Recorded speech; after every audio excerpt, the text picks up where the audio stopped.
Iron Mountain and DeGray Lake near Arkadelphia, two outdoor recreation vacation hotspots. Today we're going to follow along with two fellas along the 17-mile route of mountain biking adventure on Iron Mountain. Fellas?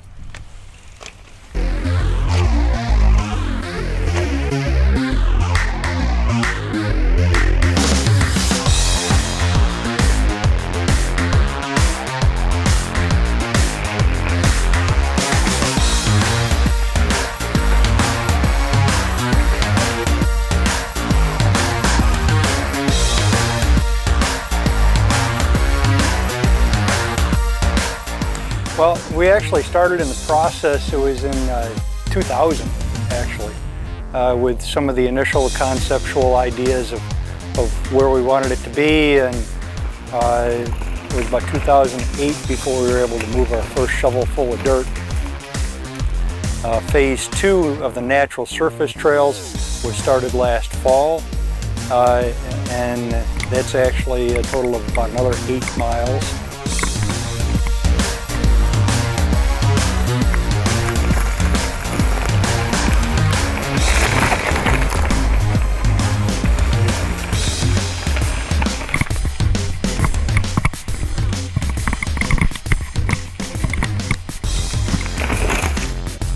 Behind us, here in the Spillway Channel, is actually going to be an ADA, Americans with Disabilities, geo-trek trail that will be accessible for everyone down here also. You know, so we've got the more adventurous single track here, about 17 miles presently, and the ADA trail will be just under 1 mile total, flat, and be able to take a look at some of the geology that's behind us. Tell us a little bit about that rock that we see behind you. What's the story there? Well, we're actually standing in what's called the Spillway Channel for DeGray Lake. We're standing in what would be used as an emergency overflow for the lake. The lake's never overflowed in its history, but this was actually cut through the mountain here as an emergency overflow. And you'll notice that the rocks are actually, they actually look vertical. The plate actually shifted into a vertical mode and was pushed up out of the ground. And what's exposed behind us, moving down through the channel, is actually about 3 million years of geological history.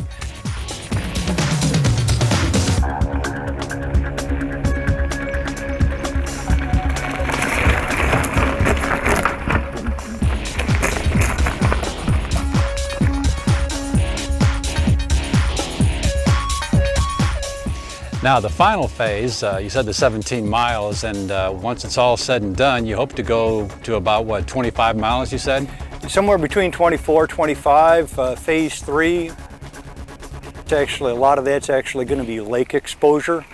The way we've got it laid out right now, we should have about 4 to 5 miles of lake exposure with it circling back into the trail through the woods. So the way that the whole system is designed is so that you can do it in small sections where they're all somewhere between 3 and 4 miles, and it's what's called a stacked loop configuration.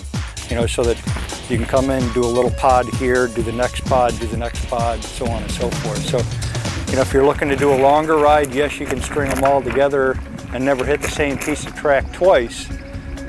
Or if you just want to do a shorter ride, you can do that too.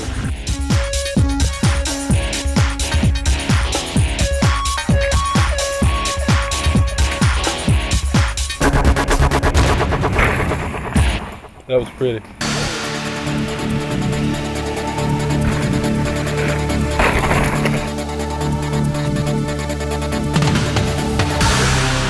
Well, the best part about it is it's close to home. I can ride my mountain bike out from the house and get on the trail and get a cool down on the way home and all that. The trail is really, it's good for anyone. The newer sections that we've just built are a little bit more technical than the older portions of the trail. But, you know, they're all pretty well rideable for anyone. Just, it depends on, you know, how fast you want to go. But I think anyone can probably ride it. So do you do the whole 17 miles, or you take it section at a section? Well, You know, there's days that you do come out and ride it all, maybe twice. And then there's days, you know, you just come out and get something quick and go back to the house.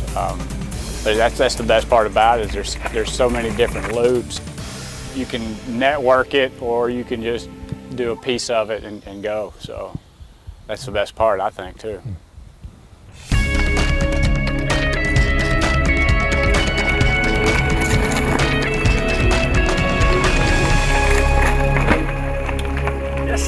The Iron Mountain Bike Trail along Lake DeGray. Definitely make a Iron Man out of you, or Iron Woman.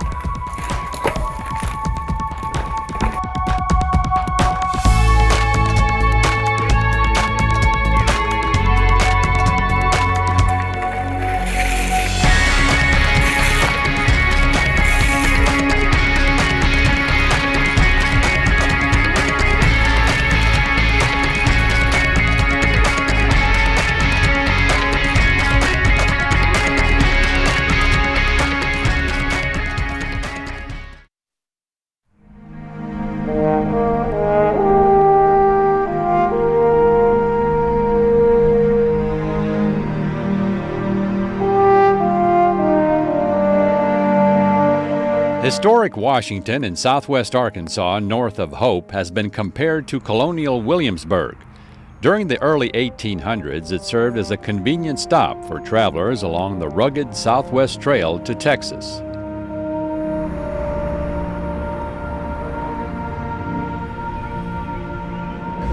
In 1824, there were some people that got together here on this little sand hill, and they said, you know, we think this place could be a rendezvous point for travelers heading further west. It could be a great stopping off point for people that wanted to find their fortune here in territorial Arkansas at the time.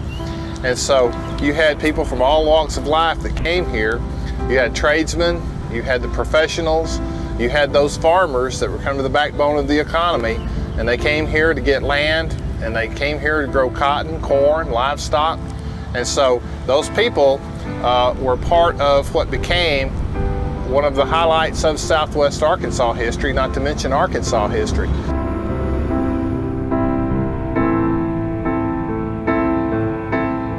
When we do programming here at Historic Arkansas State Park, we're actually continuing a tradition that's gone on here a long time. That is tradition from the United Daughters of the Confederacy. When you go down to the 1836 Hempstead County Courthouse that was pressed into service in September of 1863 till the end of the Civil War as Arkansas's capital, that is Confederate capital. You've also got the blacksmith shop that highlights the Bowie knife story, which is a connection of Arkansas to Texas history. We have Mexican War connections here. We have a lot of the early politicians of Arkansas that went on to hold not only regional office, but national office, such as Augustus Hill Garland, and of course Daniel Webster Jones, who was a governor of Arkansas. They're just a few of the people who were really instrumental in forming what became the Washington story.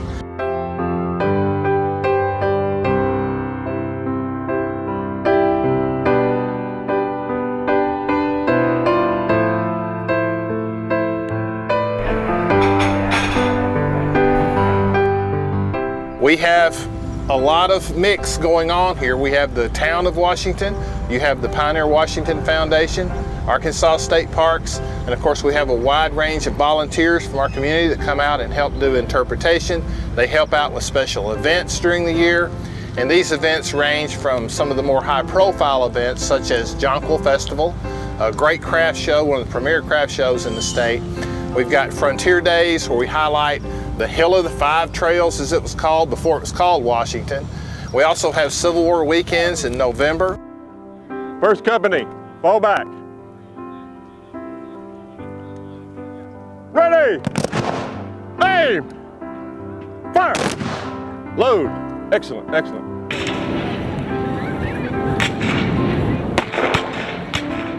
We have programs that go on here in the park, and behind me here you see our visitor center, the old 1874 Hempstead County Courthouse. This is where people start their experience here in Washington. As I say, we're open 7 days a week. You get information. There's a gift shop inside. We have exhibits. We're in the process of changing these exhibits out a lot over the course of each year. And so there's always something a little different to see. And during the course of your moving around the town during the day, there's anywhere from 8 to 10 of our sites are open, and we try to move those around so people get to see a nice variety. There's about 38 different interpretive sites here, or venues, within this town and within the park. So we try to highlight as many of those as we can.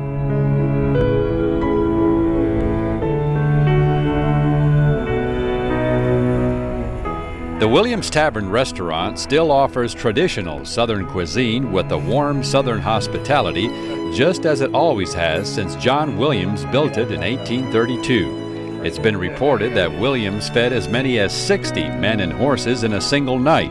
It's open from 11 to 3 daily.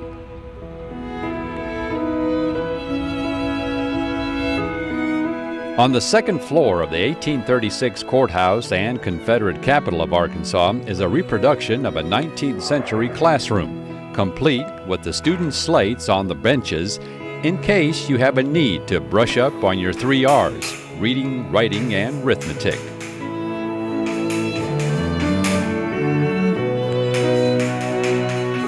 And in the print shop, you can get a hands-on lesson in the way printing used to be done. Grab this and let's pull the lever to you. Okay, this lever right here. Grab it and pull. Not so bad, is it? Not pushing it. You say you've never worked a 19th century press before, right? Not lately. You have now. All right. In the Weapons Museum, you can view several hundred pieces which played a role during the development of this area around historic Washington and southwest Arkansas in general, including a unique display of Bowie knives, which brings us to the blacksmith shop.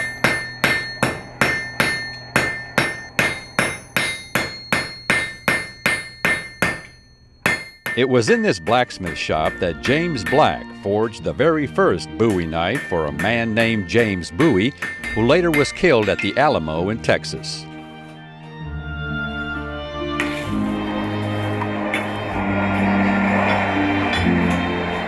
How long would it have taken James Black to forge that Bowie knife? The forging part would be a small amount of time, depending on exactly how big it was and the shape of it. I would guess 2 to 3 hours. One of the knives that a lot of people think may be the one that Bowie designed and had Black make for him. I took 3 hours. I'd never done one of those. It was a little different shape, and it was a big piece of metal, and I didn't want to waste the metal, so I took my time. When I've made a few since then, about 2.5 hours on the forging. Now those will take about 75 hours to finish. Now, a knife that was nearly as large and a lot more complicated to make, but simpler to forge, that may have been the alternate that Black offered him, took about 1.5 hours to forge, but took about 120 hours to finish because of the way he did things. But again, we don't know which knife Black made for him or how big or anything. Different people have different opinions, thinking it's one or another, and it may be none of those. But the forging on a knife is usually somewhere around 5% of the time it takes to make one. That's when you start getting into the real work: grinding, polishing, fitting, heat treating, tempering, final grind, final polish, attaching the guard, the handle, setting the edge, and all that will take, on average, about 20 times as long as it takes to forge the knife.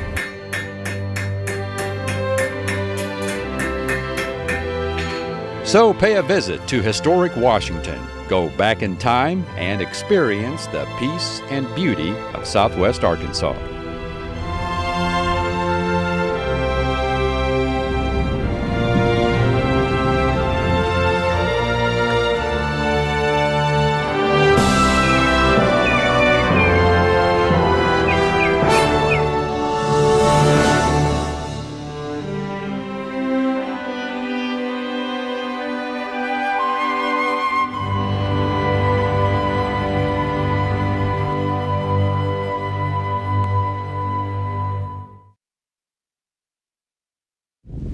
Here at Devil's Den State Park in northwest Arkansas, we've done segments on Devil's Den Cave and the crevice area, but we haven't hiked Yellow Rock Trail, that is until now. It's supposed to have some really neat vistas, geological formations, and of course, yellow rock itself. So let's do it to it.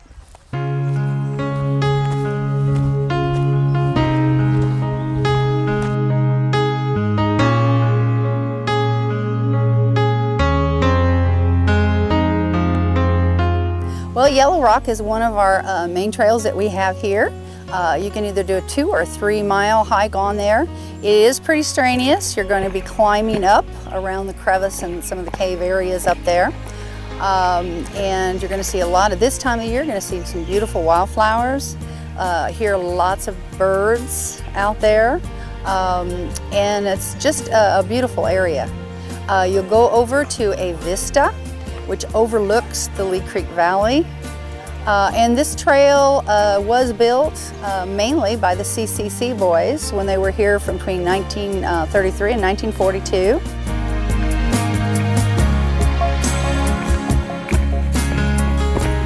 We come down to Devil's Den all the time, and we've been on all these trails multiple times. We've probably done this one maybe half a dozen times, and we like it. The length is good. It's about 3 miles long.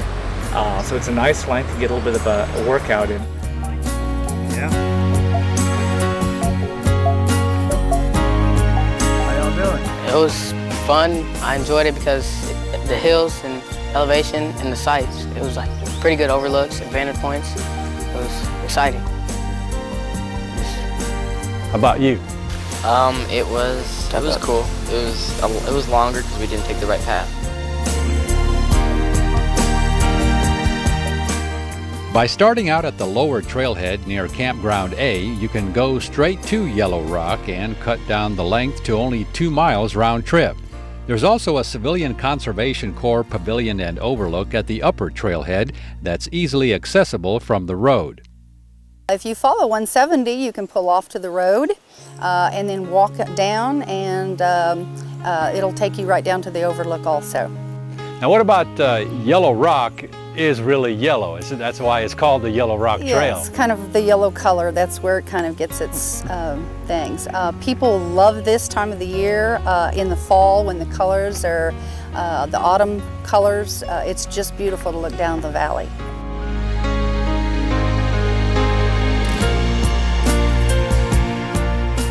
At Yellow Rock, we met up with the Dilly family, who were not only enjoying the spectacular view, but also having their children document their experience in travel art journals. Well, I think it works really good for our family because there's nice trails. It's not super hard or strenuous to get to where you want to go and to really see these beautiful views. And our kids love being outside. You know, I think most kids really do. I mean, sometimes they don't know what to do just in the neighborhood or whatever, but when you get them out, they love it. And so for us, it just is pretty natural, you know, to try to just make the effort to go to places like this. And we like it and they love it, so it works well. Well, I see you got them drawing and painting, and not just coming out here to look at the scenery, but actually to utilize it. Yeah. Well, that would definitely be my wife. Kind of her doing, you know. But she's really, we homeschool, and she's kind of brought that in as part of what we do is helping them to, you know, use their creative side, you know, and just looking at the world around and trying to put that down in a little booklet thing, you know.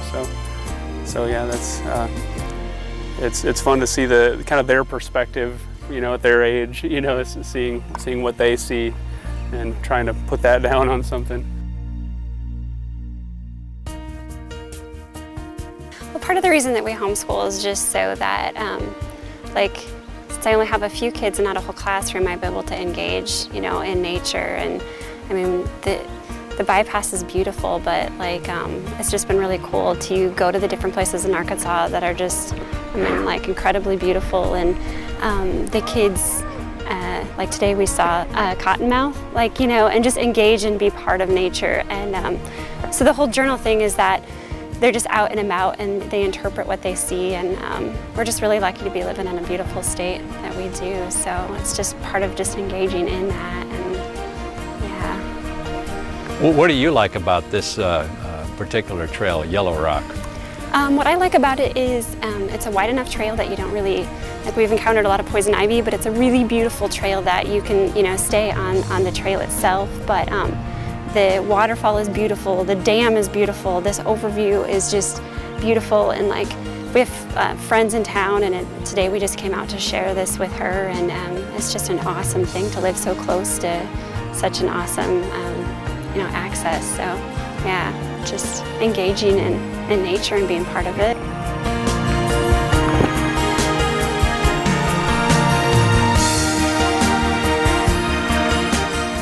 You saw a snake? Yeah. What did you think of it? It was cool. I like snakes. Oh, okay. I thought you were going to tell me you're afraid of snakes. It had a frog in its mouth. It did? What else you like about this trail? I like that you can see everything from the top. Yeah, like right here at Yellow Rock. It's a giant cliff. Yeah, it's a beautiful. You can go on. Mm-hmm. And I like that it's a long ways, like it's like 3 miles. Good exercise, huh? Mm-hmm. Yeah. And I like that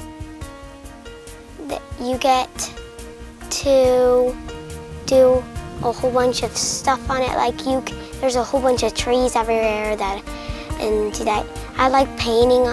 I like doing art on top. Yeah, that's wonderful. All of you doing this wonderful artwork here on top of Yellow Rock. That's just beautiful. What'd you think about all those rock formations at the beginning of the trail, all those bluffs and all those huge rock overhangs? I thought that was cool. Yeah. You imagine how They're many... really tall. Yeah, they are. It'd be really scary if you climbed up one. Did you see that snake too? Yes, and my brother had binoculars, so I saw it have its frog in its mouth. Oh. And I was like, what is the white thing? And so I looked at the top, and then I saw the white frog. But we didn't know until these people said that it was a frog. We at first thought it was a fish because it was white, because we could only really see white. And at first I was like, what is that wiggly thingy? And I was like, oh, maybe it's a water snake, because it was like, it's a snake. Yes, the fun and adventure of experiencing the great outdoors.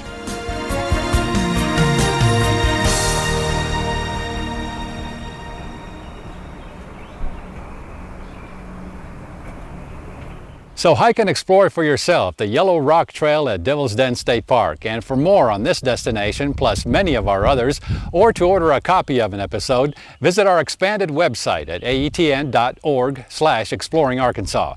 And don't forget to like us on the Exploring Arkansas Facebook fan page. And we'll see you again the next time for another exciting adventure on Exploring Arkansas.